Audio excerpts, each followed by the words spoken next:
आज हम आप लोगों को टेंस का टॉपिक बताने जा रहे हैं जो कि पूरा बेसिक लेवल से है, आपको पूरा जेमिनी लेवल से दिया जाएगा। आप लोगों को कहीं भी कोई भी परेशानी हो तो आप कमेंट बॉक्स में भी जाके पूछ सकते हैं, या फिर जनरली ऐसा हम आने ही नहीं देंगे कि आपको पूछने की दरकार पड़े, इतना हम दे देंगे। इसलिए आइए देखते हैं। आइए, ये आपका टॉपिक है टेंस। इसमें हम जानेंगे टेंस क्या है। टेंस वो है जो कि क्रिया के बताता है कि जो हमारे समय या घटना किस समय हुई या किस समय होने वाली है ना। जैसे आएगा जो कि जब वर्तमान में कोई घटना हो रही है, यानी कि अर्थात चल रही है घटना, तो वो हो गया आपका प्रेजेंट टेंस। और जब कोई घटना कोई समय में घटना हो चुकी हो तो उसे हम क्या बोलेंगे, पास्ट टेंस। और जो घटना होने वाली है उसे हम बोलेंगे फ्यूचर टेंस। उसी प्रकार टेंस को बांटा गया है 3 भागों में। पहला है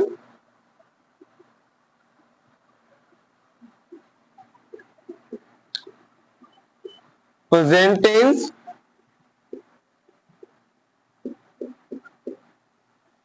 वर्तमान काल। दूसरा ये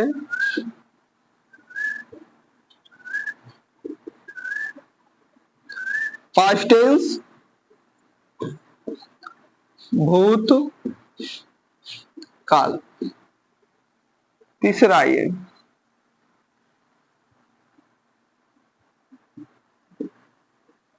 फ्यूचर टेंस, भविष्य काल। आइए, प्रेजेंट टेंस हुआ आपका वर्तमान काल, पास्ट टेंस भूतकाल और फ्यूचर टेंस भविष्य काल।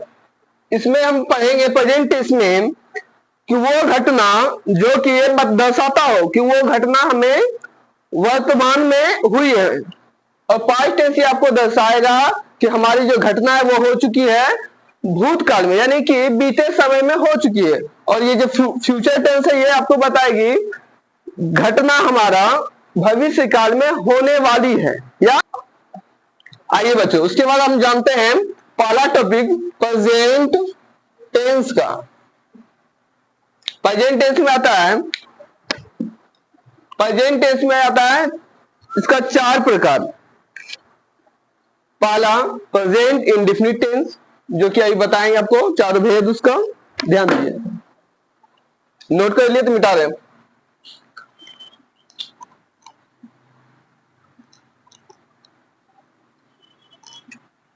आइए, प्रेजेंट टेंस को पहचानने का एक तरीका है। इसमें क्या है, इसमें ऐसे रहेगा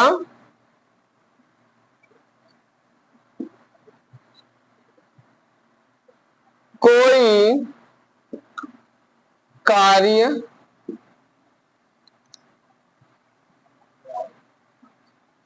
वर्तमान में हो रही है, अर्थात हमें इससे पता चलेगा कि एक कार्य वर्तमान समय में आपकी हो रही है।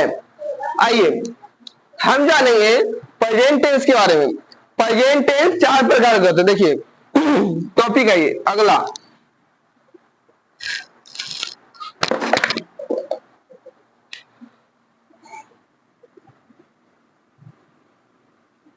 प्रेजेंट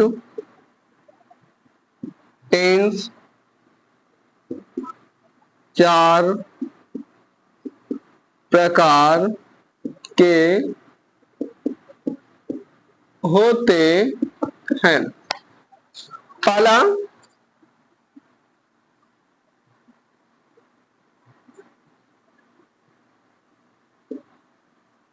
सिंपल प्रेजेंट टेंस या present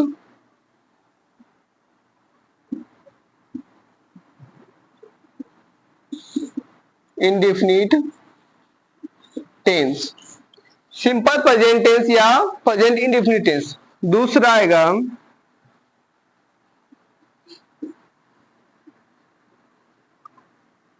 present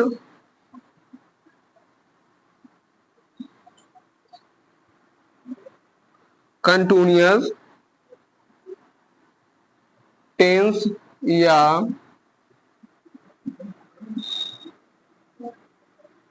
present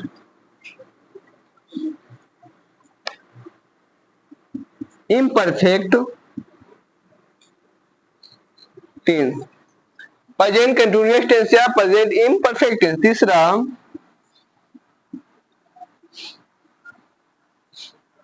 present perfect tense. चौथा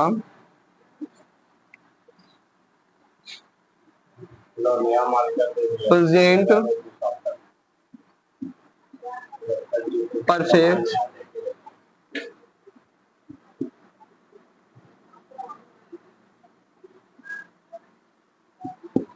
प्रेजेंट परफेक्ट कंटिन्यूअस टेंस।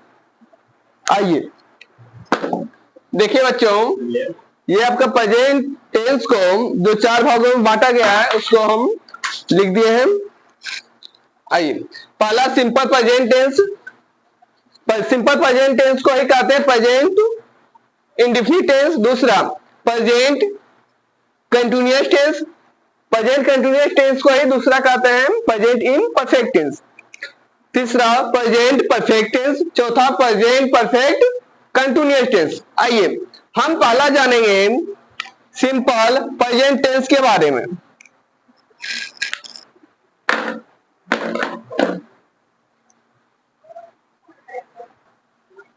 जानते हैं हम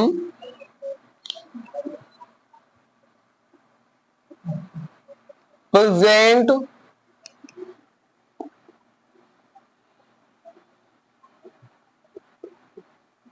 indefinite tense.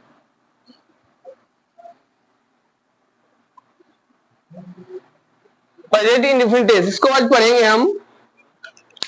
Present indefinite tense एक पहचानने के नियम, बनाने के नियम वगैरह वगैरह होता है, जो कि अभी हम आपको बताएंगे। देखिए, इसका होता है पहचान। हम आखिर पहचानेंगे कैसे?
आइए देखिए, मैंने कहा पहचान, इसका कैसे पहचानेंगे? देखिए लिखा हूं, जिस हिंदी वाक्य के किसी भी, जिस हिंदी वाक्य नहीं, कोई भी हिंदी वाक्य हो, जिस हिंदी वाक्य के क्रिया के अंत में ता है, ती है, ते है इत्यादि लगा रहे उसे सिंपल प्रेजेंट टेंस या प्रेजेंट इंडेफिनिट टेंस कहते हैं। बहुत ध्यान दीजिएगा, हम ये नहीं लिखाएंगे किसी भी वाक्य में यानी कि ता है, ती है लगा रहेगा तो उसको बना देंगे, है ना। कारण है, जैसे हम लिखते हैं वह छाता है। जब हम ये लिखा सेंटेंस कि वह छाता है, इसको ध्यान से देखेंगे कि वह साता, ये भी एक सेंटेंस है। जब ये सेंटेंस है तो हम क्या करेंगे, ये जो सेंटेंस है ता है, इस अंत में हो गया आपका बाबू ता है, यह वह क्या है, छाता है, ये क्या छाता है, इसके भी अंत में क्या लगा है, ता है, तो ये क्या प्रेजेंट इंडेफिनिट टेंस हो जाएगा या फिर प्रेजेंट इंडेफिनिट टेंस होगा क्या, कभी नहीं होगी। इसमें कालम है, क्यों नहीं होगी, क्योंकि मैंने अभी बताया कि जिस हिंदी वाक्य के क्रिया के अंत में ता है, ती है, ते है, किसमें, क्रिया के अंत में ता है, ती है, ते है जब लगा रहेगा तो उसे हम प्रेजेंट इंडेफिनिट टेंस या सिंपल प्रेजेंट टेंस समझेंगे। ऐसे नहीं, ये तो एक सेंटेंस हो गया और ये छाता कोई क्रिया नहीं है। अभी थोड़े के बाद आपको हम बताएंगे कि आखिर क्रिया किसे कहेंगे, सब्जेक्ट किसे कहेंगे, हर चीज आपको बताया जाएगा। ध्यान दीजिए, आखिर हम जानना चाहिए कि किसे कहेंगे, कौन सा सेंटेंस रहेगा जो कि पहचान लेंगे हाँ प्रेजेंट इंडेफिनिट टेंस है। ध्यान से देखिए बाबू, आइए जैसे रहेगा एग्जांपल में देखिए, मैं खाता हूं, जिसे यहां लिखा हुआ मैं खाता हूं, ये हो गया ता, मैं खाता हूं, ये हो गया खाना, ये हो गया आपका वर्ब, ये आपका हुआ वर्ब, मैं खाता हूं। तो ये यहां पे आया जब हम मैंने कहा कि क्रिया के अंत में ता रहेगा, क्रिया ये हुआ, इसके अंत में क्या है, ता, तो उसे क्या समझेंगे, प्रेजेंट इंडेफिनिट टेंस या सिंपल प्रेजेंट टेंस। समझ गए बाबू, कोई दिक्कत। ध्यान दीजिए, आइए कि सब्जेक्ट, ये मैं जो हूं, मैं क्या है, खाता, ये खाता क्या है, इसको सब्जेक्ट टॉपिक बताएंगे आपको, इसमें आगे है क्या। आइए नोट कीजिए बच्चों, अभी हमने आपको बताया मैं खाता हूं, इसमें जो है ताहू, ये आपका भर में आता है खाना। हम अब कहिएगा कि सर हम खाना, ये भर को कैसे पहचानेंगे, उसका भी तरीका है। आइए देखिए पहचानने का तरीका। आखिर सब्जेक्ट किसे कहेंगे, देखिए सब्जेक्ट,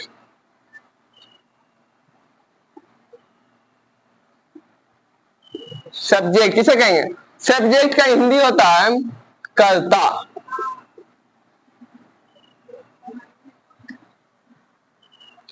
कर्ता किसे, जो काम करे, जो काम करेगा उसे कर्ता यानी सब्जेक्ट कहेंगे। भोग, क्रिया,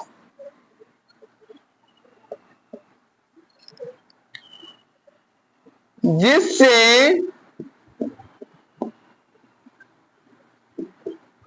होना या जाना समझा जाए, जिसे होना या जाना समझा जाए उसे क्या कहेंगे, भाव कहेंगे। आइए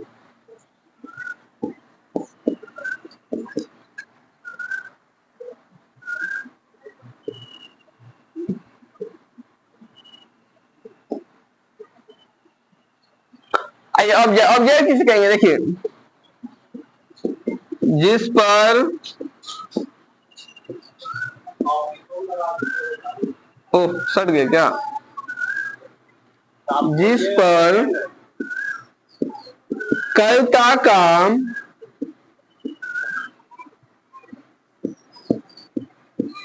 असर पड़े, हो गया।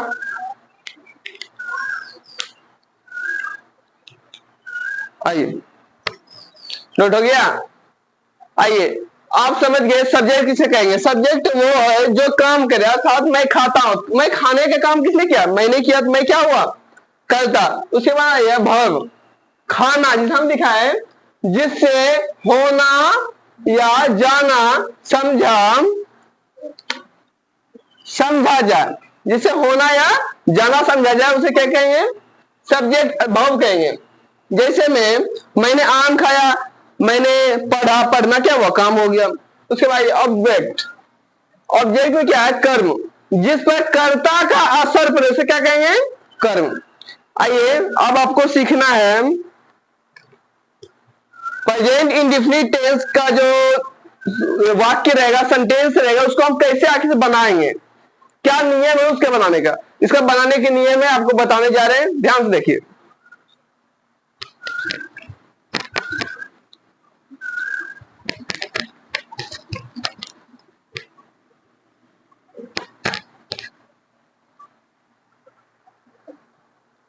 आइए फिर से लिख देते हैं, ये आपका है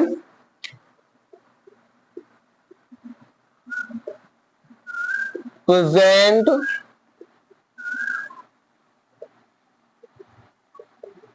इंडेफिनिट टेंस। इसका बनाने के जो नियम होता है, ध्यान से देखिए। बनाने का नियम, सब्जेक्ट प्लस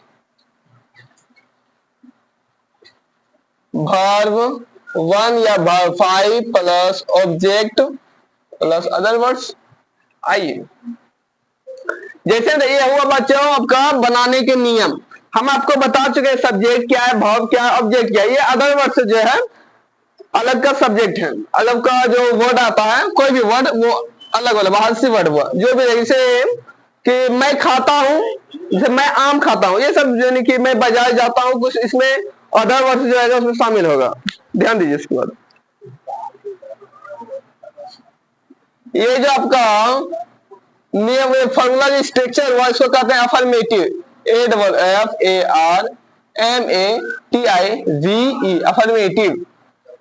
ये अफर्मेटिव सेंटेंस के लिए है। अफर्मेटिव सेंटेंस अर्थात जिसमें कि नहीं, क्या वगैरह सब कुछ नहीं आनी चाहिए, सिर्फ सिंपल सेंटेंस रहेगा। जैसे मैं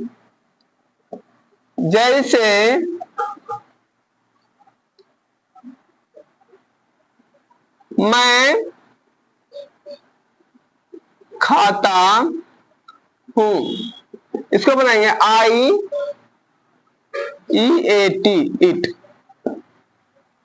मैं खाता हूं, इसका सब्जेक्ट हो गया सब्जेक्ट, ये हो गया आई, खाना आ जाएगा भाव, ये जो भाव लिखे ये हो गया ईट, मैं खाता हूं ये हो गया ईट। जिससे अगला सेंटेंस रहेगा कि मैं आम खाता हूं, आम खाता हूं। ये जेन्युइन शब्द है जो कि आपको हर जगह मिलेगी, यही कि मैं आम खाता हूं, मैं खाता हूं, ये जेन्युइन है, वही दे रहा है आपको। आई ईट आम मैंगो। ये भी आपको हम बता दिए कि सब्जेक्ट प्लस V1 या V5 plus object plus other words होता है, ये अफर्मेटिव का बनाने का नियम। लेकिन आपने ये देखा होगा कि मैंने यहां लिखा है वर्ब में V1 या V5। आखिर V1 या V5 कहां होता है, क्यों होता है, ये जो है V1 या V5 कहां पे होगा, कारण क्या है, तो ये जानने के लिए ध्यान से देखिए हमारे वीडियो को।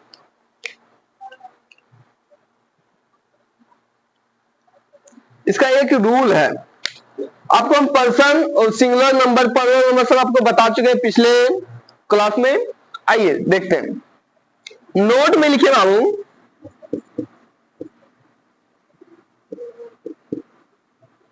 थर्ड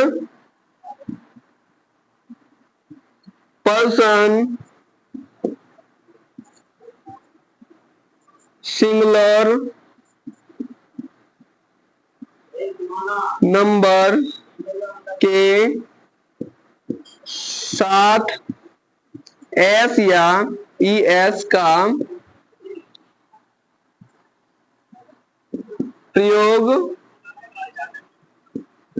होता है। जहां third person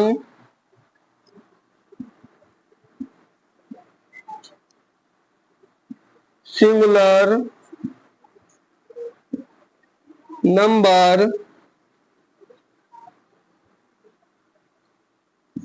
he see it name है। हम बताएं बाबू कि थर्ड पर्सन सिंगुलर नंबर के साथ एस या ई एस का प्रयोग करेंगे। ध्यान दीजिए, ये बहुत ही इंपॉर्टेंट टॉपिक है, इसको ना भूलें। मैंने लिखा थर्ड पर्सन सिंगुलर नंबर के साथ एस या ई एस का प्रयोग होता है जहां third person singular number he see it name है। अगला आइए, इसमें बाबू अब हम देखेंगे, नोट किया जाए।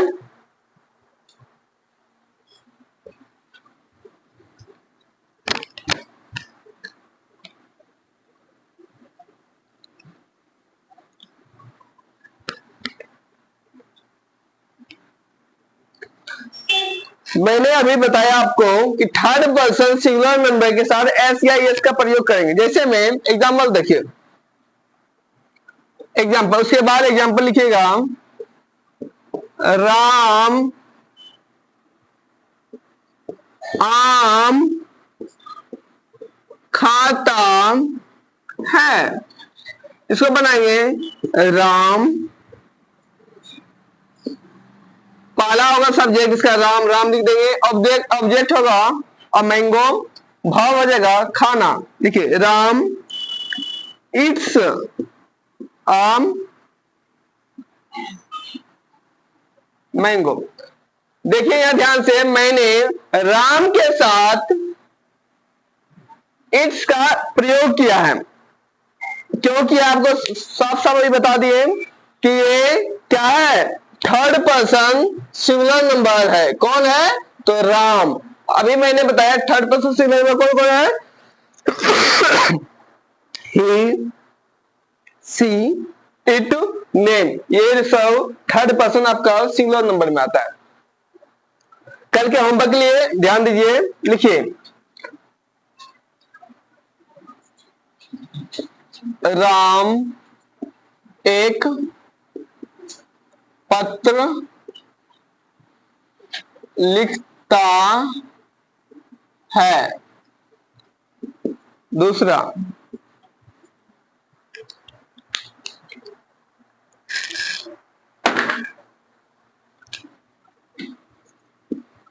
सीता बाजार जाती है। मोहन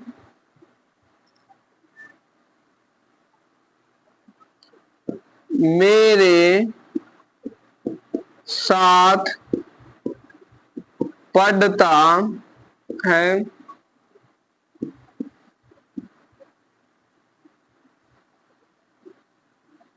वे लोग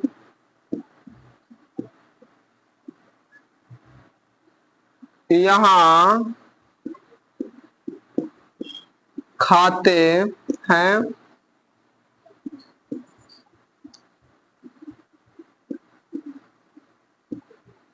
राहुल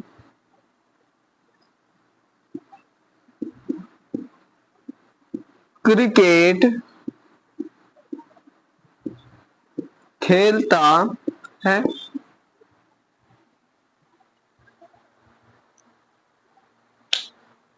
नोट किया जाए।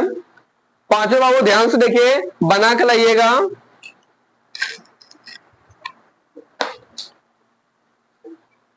मैंने लिखाया था कि थर्ड पर्सन सिंगुलर नंबर के साथ ही एस या एस का प्रयोग होगा, ना कि थर्ड पर्सन के साथ। ये हो जाएगा आपका वे लोग, जो कि है थर्ड पर्सन प्लूरल नंबर। लेकिन मैंने बताया है थर्ड पर्सन सिंगुलर नंबर के साथ ही एस या एस का प्रयोग होगा।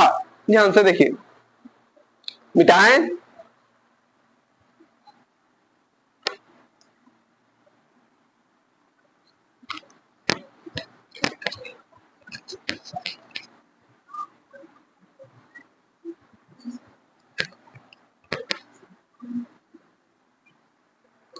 ध्यान से दीजिए, देखिए बाबू, कल हम आ रहे हैं आपका नया टॉपिक लेके निगेटिव का। अपने प्रेजेंट इंडेफिनिट टेंस का अफर्मेटिव जाना है, और कल नेक्स्ट क्लास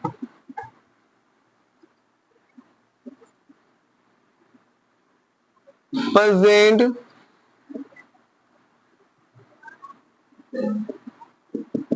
इंडेफिनिट टेंस का